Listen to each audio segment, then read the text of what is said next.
Hello and welcome to today's Hangout. This Hangout is brought to you by Applied Software's Construction Technology Group, the premier construction systems integrator in North America. I am Cliff Trotter and I'm delighted to be your moderator today. Throughout our presentation, we encourage you to interact with us by typing in questions and comments using the questions pane. We will be answering questions at the end of the presentation. Please take a moment to introduce yourself in the chat pane. We want to know who you are, where you're located, and why this Hangout interests you.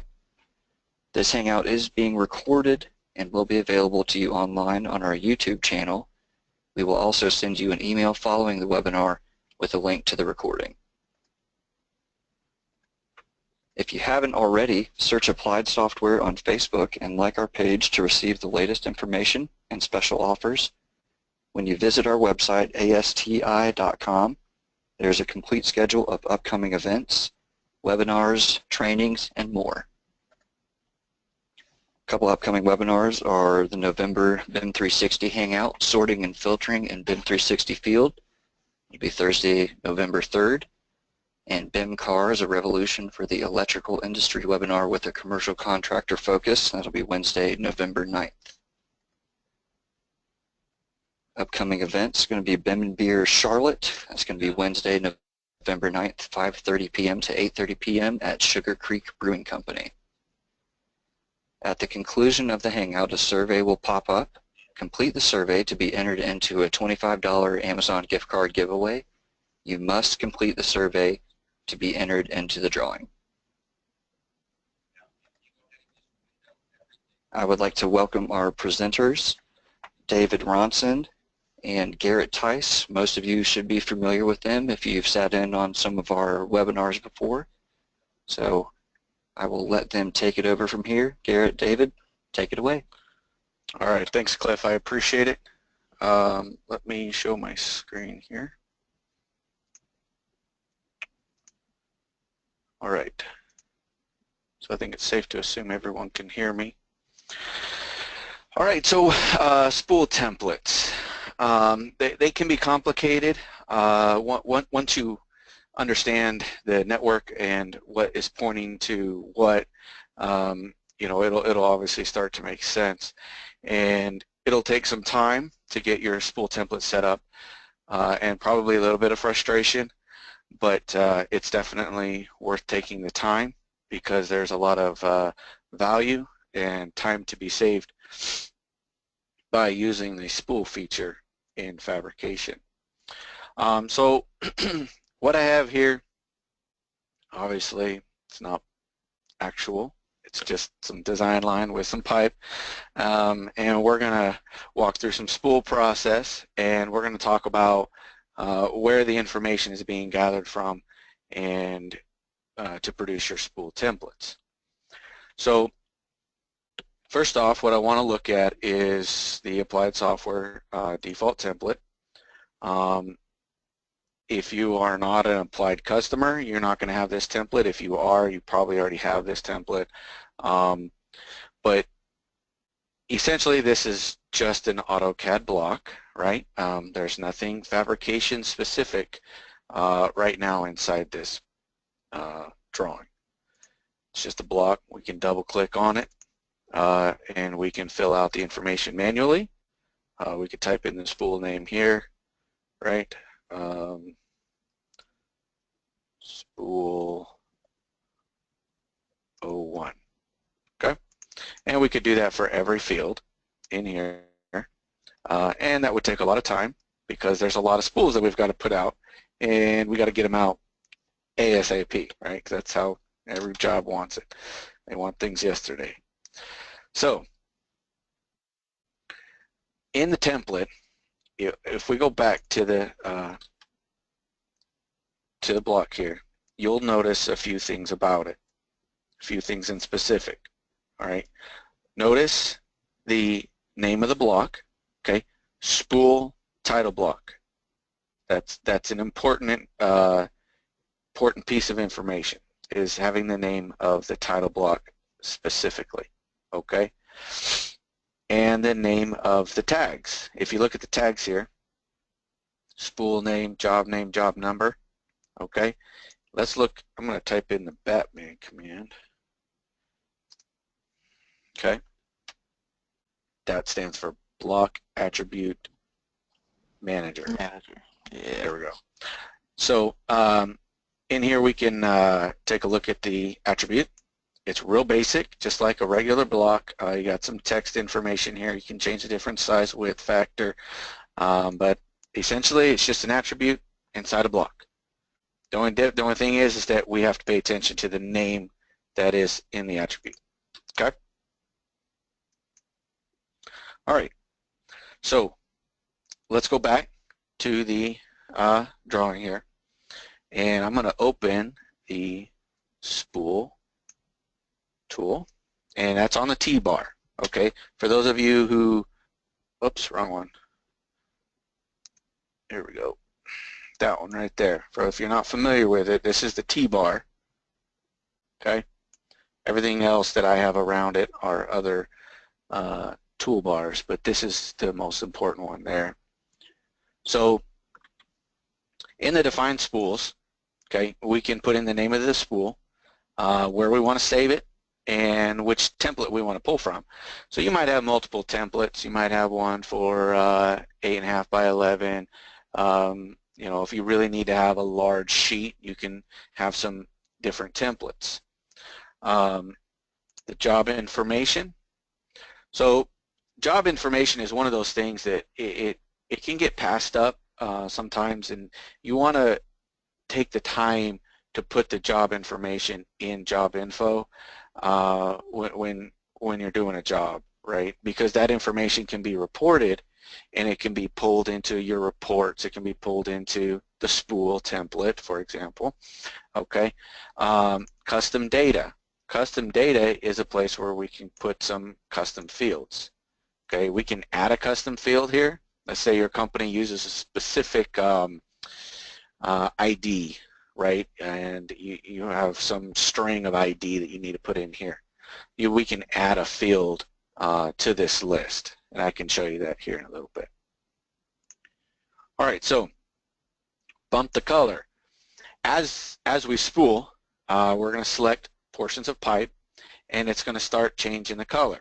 Okay, so right now if I click bump color, you'll see how it changes. Yellow, green, cyan, back to blue. All right, so let's say we wanted to have magenta in here. I'm just going to add a comma and a 6. I'm going to start hitting the bump color, and you'll see the magenta's in the list now. Okay, so if there's you can change this list up all you want. All right, so the next options are the default view. In the spool template, we can have multiple viewports. Okay, now in the viewports, okay, see how this one is set to top and this one is set to southeast isometric. The viewport that we leave active when I hit save is the viewport that tool is going to default to what I set it to. If I set this to southeast isometric, it's going to make this viewport southeast isometric. Okay, now I already have it at southeast isometric, and just for argument's sake, is this locked? It's locked. I'll unlock it. Go top, and we will lock that back down. Okay. So let's go back, and we'll go back into our spool. Okay, so we want a default of a southeast isometric, and when we spool, we want the status to change. Okay, your spooled may not be number 6. Your spooled may be number 2 or 3. You just select the one you want. The report. Okay, so when we do a spool, we want a bill of materials to show up on it. We want to know what material is in that spool. Spool feature uses add report to fill in this information. Okay, you can click on setup. This will take us into the add report of fabrication. in here we can add size, item number, description, quantities, lengths, any information that you're going to want to know about that, the material that makes up that spool. Okay, and if I hit the drop down here, this is going to give me a list of all the potential ad reports that I could use in my spool. All right, so the next option here, and this is more related to our title block, is again another list of the ad reports. Okay, so the update title with report.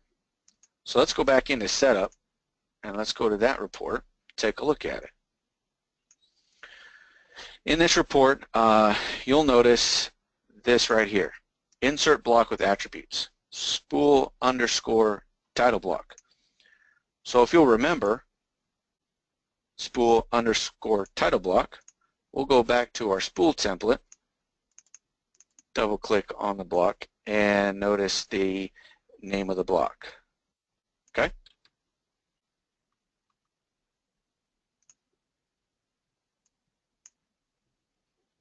All right. So back in that ad report, we've got the actual name of the title block, and we're going to look at the fields of the information that we want to input into that title block. And again, these are all very highly customized. Your company might want to have something different showing up here, and it can all be accommodated. Right now, we are pulling job name from job info, right? That's why we need to fill it out up here. We need to fill that out because we're pulling that information, okay? Job number, address, detailer, and spool name. All right. So if you notice the name in the descriptions, okay, those are, again, we need to have exactly the same information in description that we have in the title block. Let's go back to the title block. We'll look at spool name. All right. See here the tag, spool name, the exact same. So it knows it's going to compare the ad report to the title block, and it's going to say, okay, so the ad report has a field for spool name, and the title block has an attribute for spool name. We're going to dump that data right there into that attribute. Okay?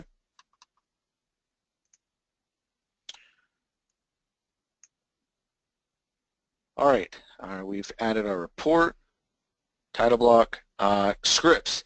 Scripts are something that it's a little bit more on the advanced side. If there's something you want to do to your items after they've been spooled, you can execute a script by default. Okay, I'm not going to get into that at this point. Export item data. So if you want to export a CSV file, we can select a CSV file by default if that's part of your workflow. Tagging. You'll notice here there's a couple options. We can display the tags. You can have it prompt you to place the tags, renumber, lock the leaders, and renumber them in the sequence of for identical parts. So let's go ahead and define our spools first. So I'm going to uncheck create spool on OK. And let's set this spool name back to 01. And I'm going to select OK. All right, so now at this point, I'm going to go through and I'm going to define what I want in my spools. Okay? Let's make that one spool. All right, so you notice how it turns cyan. All right, that's pretty cool. So let's go ahead and select some more.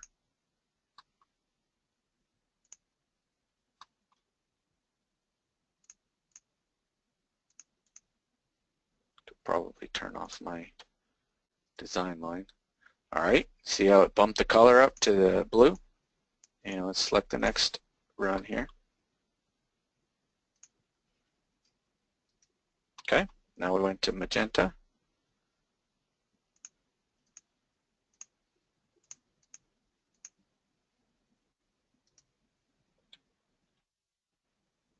That was an error because the spool already existed.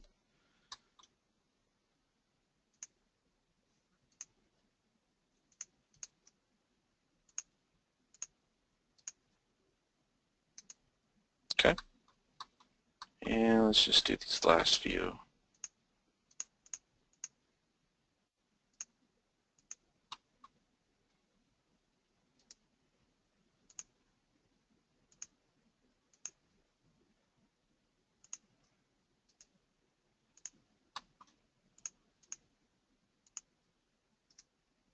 All right. So as you notice, okay, we have different colors now. Cool. Let's take a look at our, let's go back into batch spool. Okay, so let me show you this one more time. This little flyout here, there's two spool, I was trying to get it to, there's two spool options here, okay? This one here is batch spool, and this one here is regular spool, okay? And what I selected on was the batch spool. The reason why I did that is because now that I've defined my spools in my project, now I can go into batch spool and I can see a list of those spools. As you can see, the status right now is design, okay? It doesn't say spooled yet because it hasn't been spooled. So let's say we want to spool number 1. I'm going to click OK. I'm going to click OK. And it's going to pop open the template. It's going to place the tags for me. And it's going to put it at an isometric view. If you'll remember, we got our bill of materials. And let's take a look at our report, our title block. So we've got some information here. We've got the overall weight of the spool.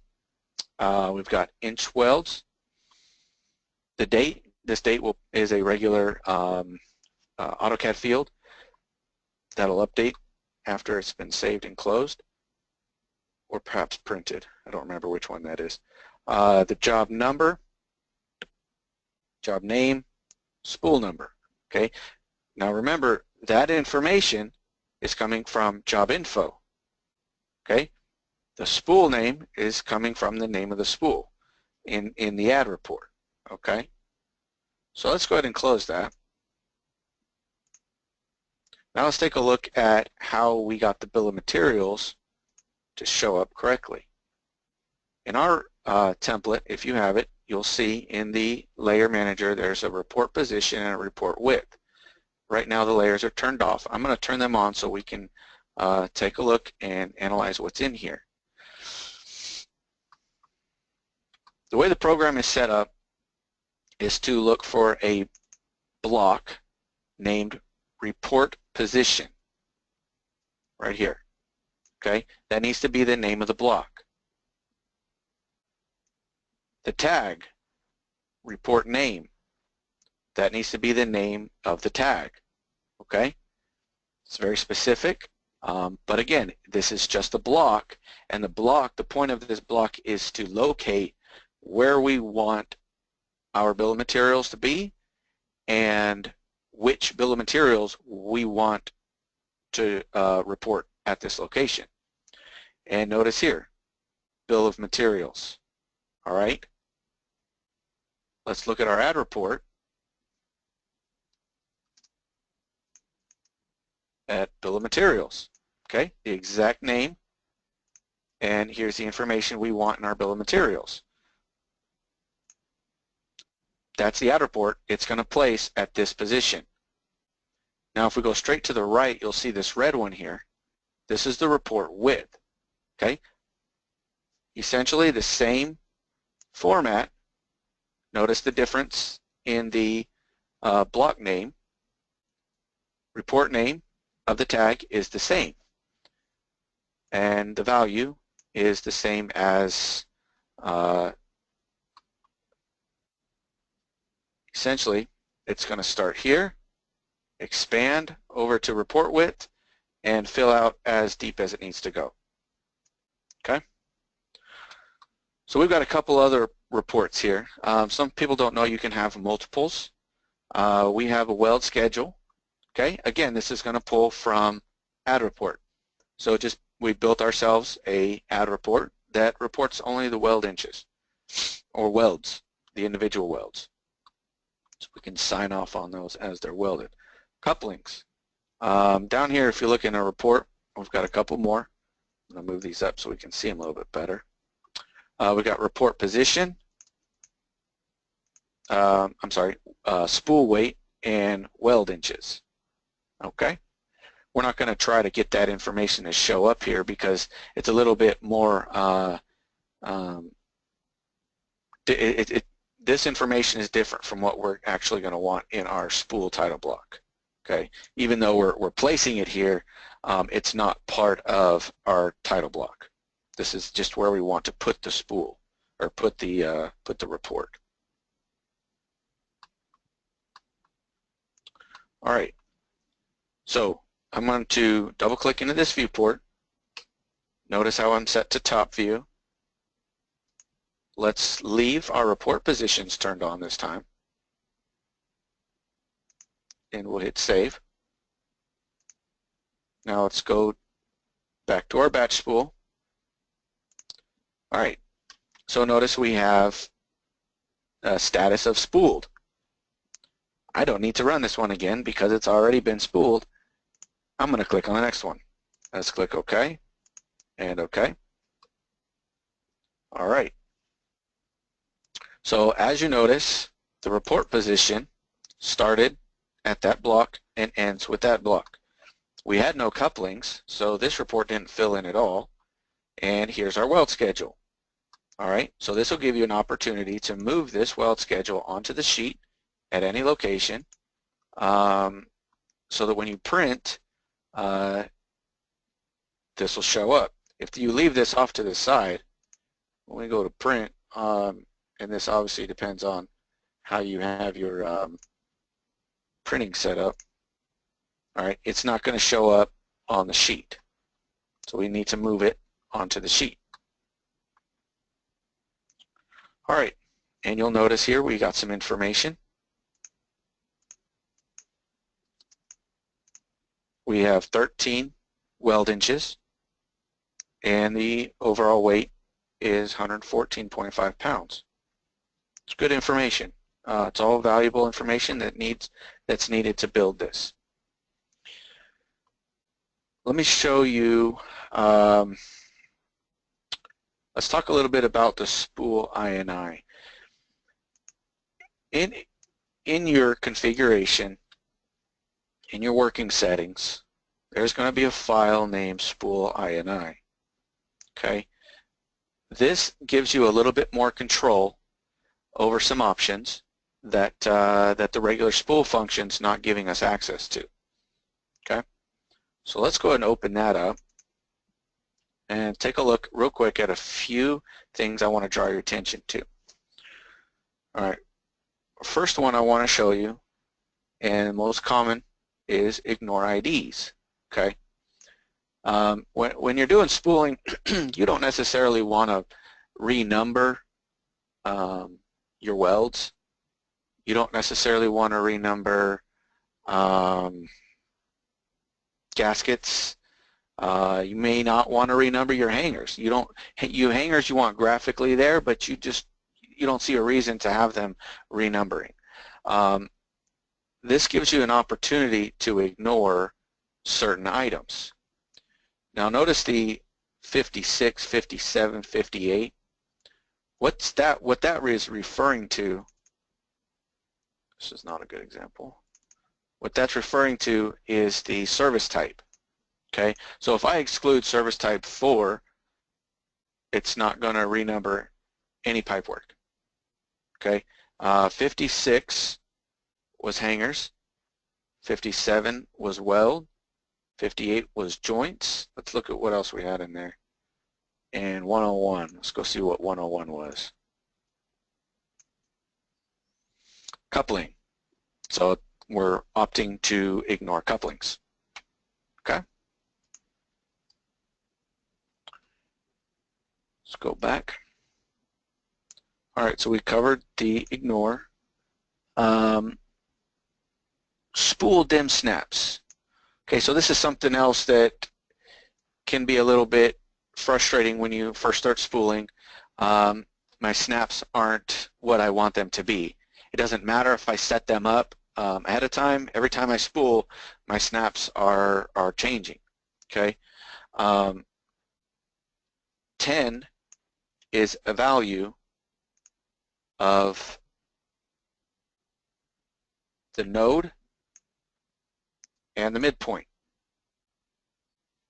Okay, so if you want to have endpoint, that's going to change, that we should change our value to 11. If we want to add our value, want to add center, we could change that value to 15, and we'll get all of these snaps available to us when we're using the spool dim command. Okay, let me jump back to AutoCAD real quick, and I'll show you. We need to put on some dimensions. If you look over in the toolbars over here, we've got spool. We've got a spool dim command. Okay. So notice I had my viewport active over here. I'm going to come over here and do some dimensioning over here. I'm going to hit escape first. I'm going to double click out into paper space. Let's go back and run that command again. Select my points.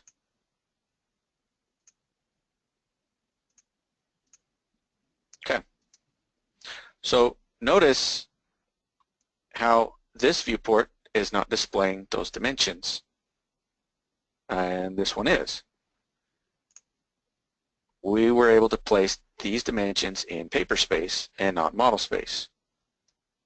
If you want to put dimensions in model space, click into the viewport prior to clicking on the command, then place your dimensions, and you'll see them show up in your other viewports. Okay, that wasn't the initial reason why I came here. I wanted to show you the snaps. I can move around, and the only thing I'm getting here is midpoint and a node. Okay, let's go change this value to 15. We'll hit save. Come back to our drawing. Let's go to batch spool. Select. Let's do a couple spools here now. We'll do 2. Click OK. And you'll see how it's building each spool for me. Alright, so now let's place a dimension. You'll notice now, I see how I have endpoint, midpoint. I'm not getting node very well because node is farther down in the Z value. Okay, I can get node if I go into the ISO a little bit easier. But that's a way that you can control which snaps are available to you when you're spooling. One other thing I want to show you is this option here at the bottom. This is a new option here, 2016 I believe, close DWG. When we're doing batch spooling, you may have 20, 30, 50, 100 spools defined in a drawing, and at any given time you need to spool out 20, 30 at a time. Instead of having 20 or 30 tabs across the top, we're going to tell it to close the drawing after it's been created. I'm going to hit save. If you notice, I changed that from 0 to 1. 0 being no, 1 meaning yes. I do want it to close. So let's go into the batch,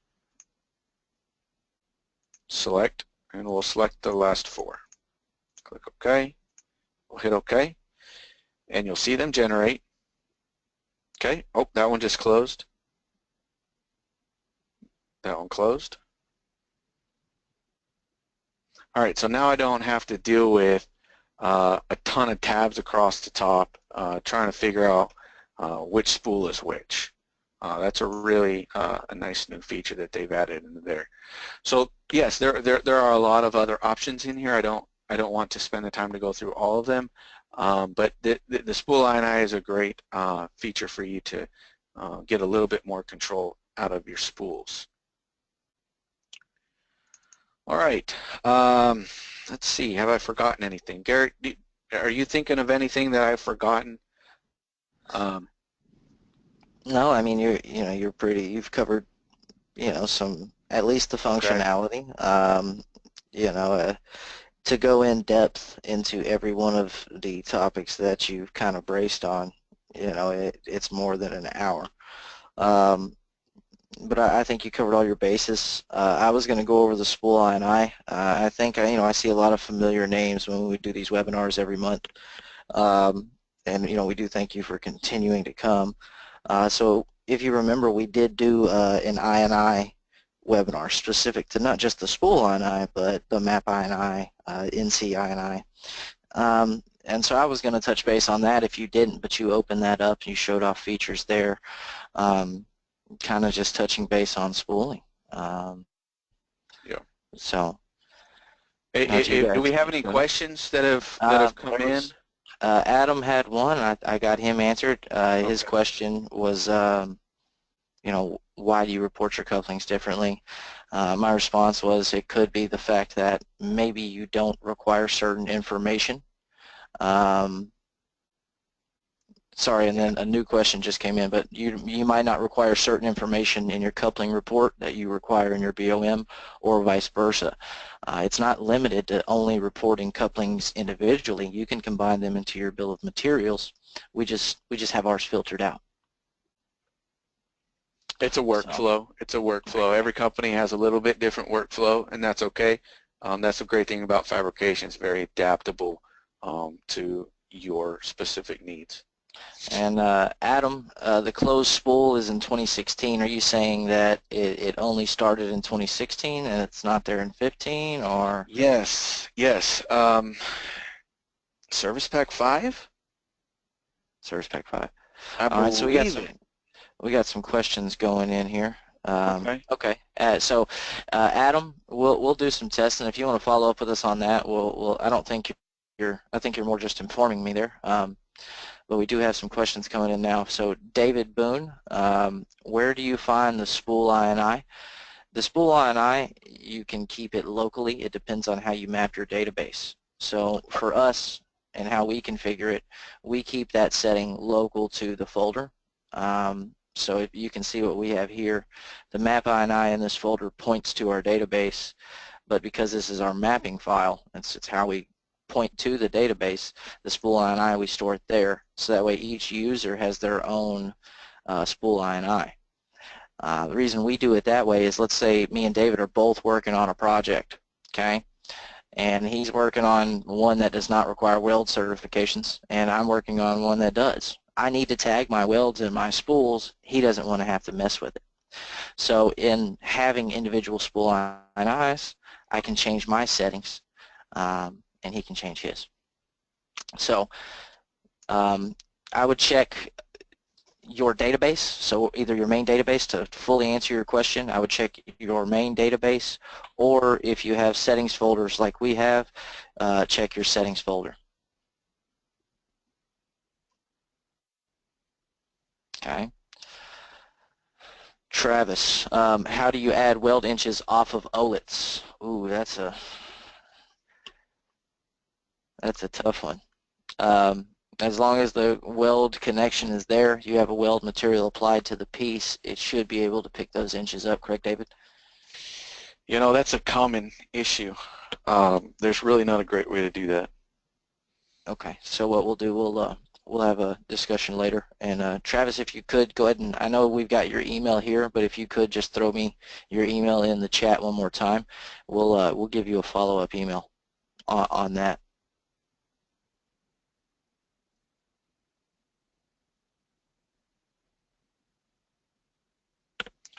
All right. Any? Well, there's a lot more questions, David. So Okay. Go ahead. Go ahead.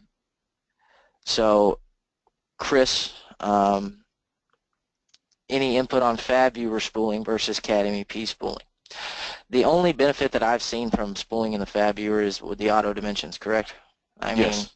that's it. You don't have as much flexibility. The reporting is not as good.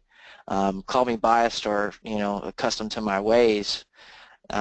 With batch spooling, I don't find anything faster, even if you're having to dimension it yourself. Batch spooling, it has potential to be something great, but it's not been built out into a fully operational feature. You mean FAB viewer spooling? FAB viewer, yes. Right. So that's my stance. Have you, Chris, have you used the FAB viewer versus CADmep and the old school traditional method in production? Do you have some real-time numbers, or do you have any input on which one you feel is better and why? You guys are using this in your environment.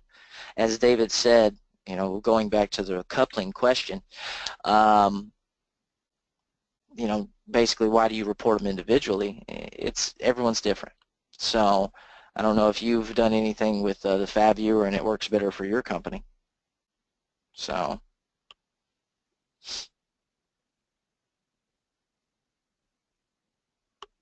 Okay, let's see. Let's see here. I lost my spot. So Chris, I saw that you responded. Let me go ahead and look at that, and we'll start answering some other questions. We use the standard spooling currently and are currently looking into the FAB viewer way of doing it right now.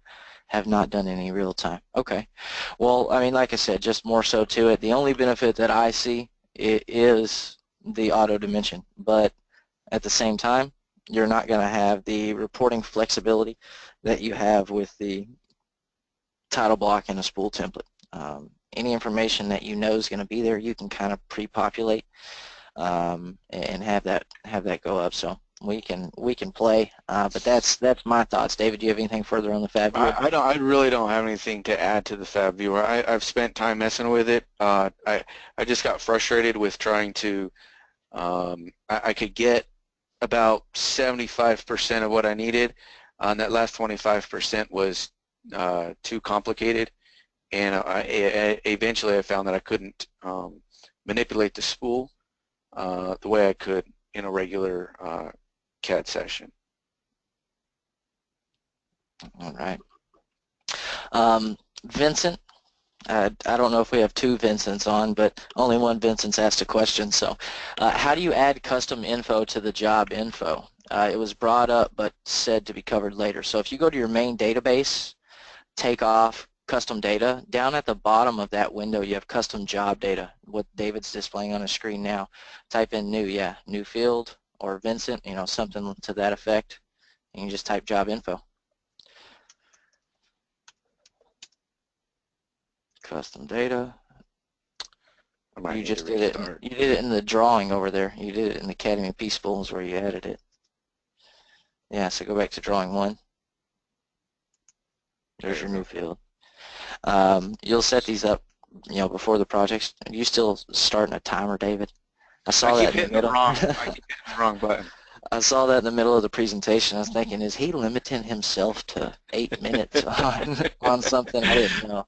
No, I use that for when we do training, so we can take a 10-minute break and it'll count down. So yeah, this information here is all coming from custom data, and that's in the main database. Take off custom data. And this stuff here. If you need to remove a field, you just click on one of these X's. If you want to add a field, you click on the green new button there. All right. We got another question here. What is the reason for the cube on the right side of the border? So I'm assuming that he's referencing that right there. So the purpose of the cube is to define which spool comes next. I'll show you real quick. Let's go to batch spool, select 1, okay.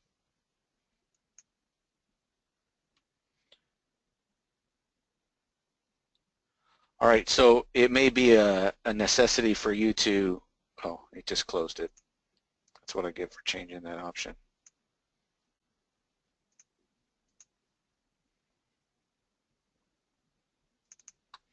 We can grab this, move it over here, and type in the name of the spool that comes next. Okay, obviously that's going off my sheet and I would need to fix that. I can grab this one, bring it over here, and this is my start. Okay, you know, you can have a completely different block. That's the point of this cube. Does that make sense?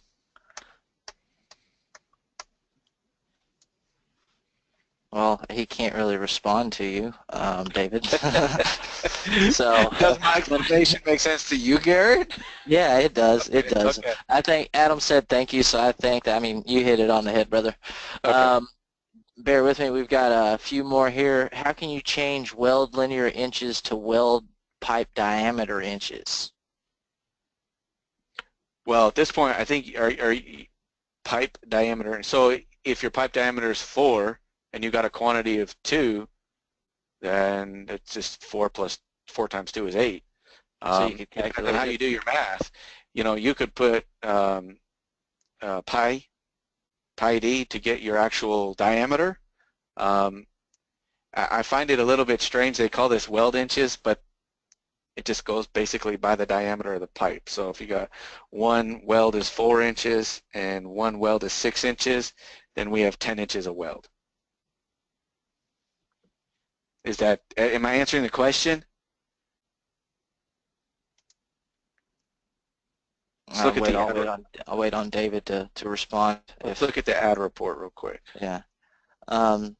And I'm going to go ahead and answer another question here. Chris, can those custom fields be applied for all future projects? Yes. Once they're in the database, they're there. And they will appear inside that, custom data field inside your job information. You can, another thing, you can predetermine a value so that way it's always there. You don't have to fill it out from job to job. It's very similar to item custom data.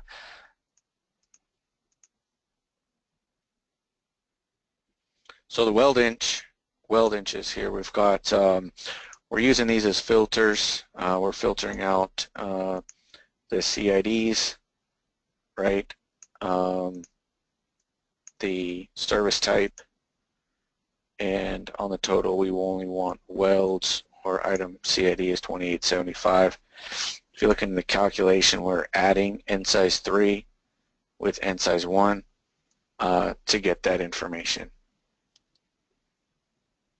I'm not sure if I could add. I'm fairly confident we could do item end size times 3. You can do pi. Well, it's 3.14. Right. So that would give me plus what? No, you don't technically have to plus it, but if you wanted a little bit of extra. Right. Right. So that would give me these pi d, right? Pi times diameter, pi times, yes. Okay, so pi times diameter, that would give us the circumference of the weld itself.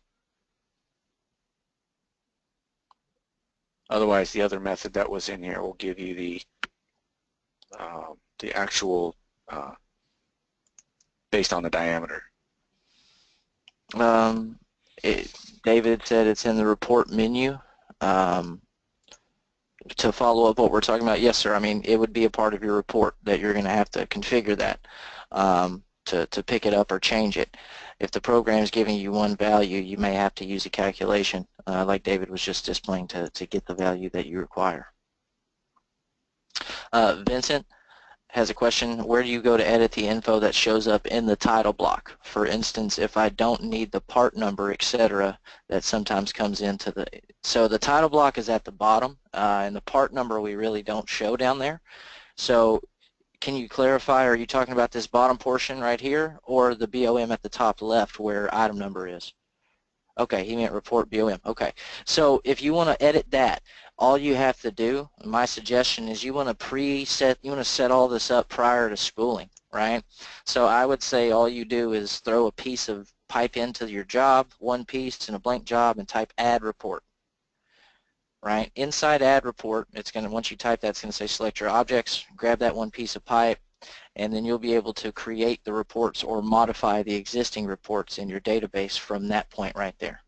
So add report is where you edit that information to generate or change a report.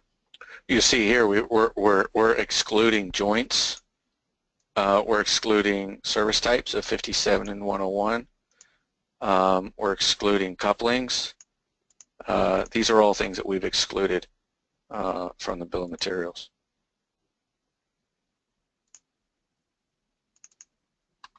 And that's all done through the add report.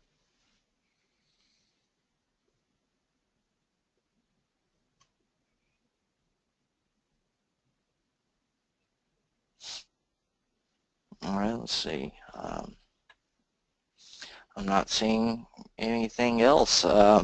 If you did type in a question and we didn't comment on it, if you could throw it back in. It looks like we've got the majority of them, but we'll give it a few more minutes here.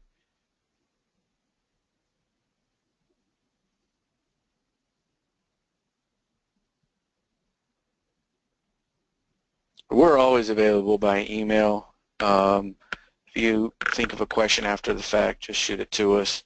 If there's something we haven't answered, we'll be in touch to try to get your questions answered. Let's go ahead and pass this back to Cliff, and we can go ahead and wrap this up. Cliff, are you Yeah, thanks. still there, buddy? Yeah, thanks guys. Thanks for answering all those. So in a moment, our Hangout survey will pop up. If you all would just complete the survey to go ahead and be entered into the $25 Amazon gift card giveaway. You must complete the survey to be entered into the drawing, and the survey really is only going to take just a couple seconds. All right, well, Cliff, let me, I want to jump right back in. We have one more question come in. I want to knock it out. We still got 10 minutes here. So, Adam, you said if you exclude things from add report, is that the same as ignoring IDs in the spool INI file? And my answer to that is no, it's not the same. Now, the IDs in the spool INI, David showed, for example, were service types, hanger, right? Weld, things along those lines that you can exclude. That's going to exclude that service type from the report. Now, oftentimes your spool is going to consist of, several items of the same service type. So it's going to be a pipe and a T, right? So you really can't exclude that inside the spool INI because you're going to miss something. Something's going to be excluded that really needs to be in that spool. In the add report, you've got more filtering flexibility. And so you can nail down exactly what you don't want, even if it is the same service type. The point of the spool INI entries is to knock out entire item space. Not include the item during the renumber, and don't put a tag on it. These are items that are just graphically represented in the spool, but not necessarily items that I want to draw attention to.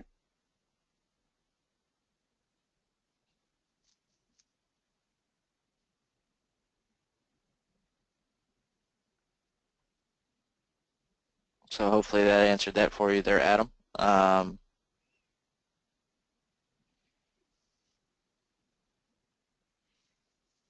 thinking that we've got everything answered. Eric said, how do I fill out the survey? Cliff, doesn't that come afterwards? I believe so. I was thinking that it may populate, but I haven't seen it come up yet. You should show once the webinar ends. Yeah, and it's just a Survey Monkey. It's pretty straightforward. You'll fill it out through your web browser, and there you go. Survey usually pops up after the webinar is closed. Thank you, Christopher. It happened when the window closes. Sweet. Awesome. See, these guys. We don't know how this stuff works from the user end. Thank you, No, gentlemen. so we should be good. And guys, thank you for hanging out with us today, guys and gals rather. We hope you found the Hangout informative and helpful to your business. We look forward to seeing you on the next Hangout, and we thank you very much. And we'll go ahead and choose a winner after we get the surveys in from everybody that takes one. Okay, Robert, yes, there will be a video that you can check later. Vincent, can items that show up in the report be edited in the product information editor? You're not going to be able to do a lot of editing. There is some editing that can be done, some reporting information, such as manufacturer or maybe a code, but it's not going to be the criteria that's applied to that piece. It's going to be, I guess, metadata that stays with that piece at all times, regardless of, where it's at in the model or what spool it's in. So it's kind of two different areas there. So, all right, that's all of them. So thank you again, Cliff. Sorry to interrupt again. You can finish it up, brother. Nope. You wrapped it up perfectly. So again, thank you to everybody. Please fill out the survey, and we will choose an exciting winner thereafter, and we really look forward to seeing you all on the next one. Thanks, everybody.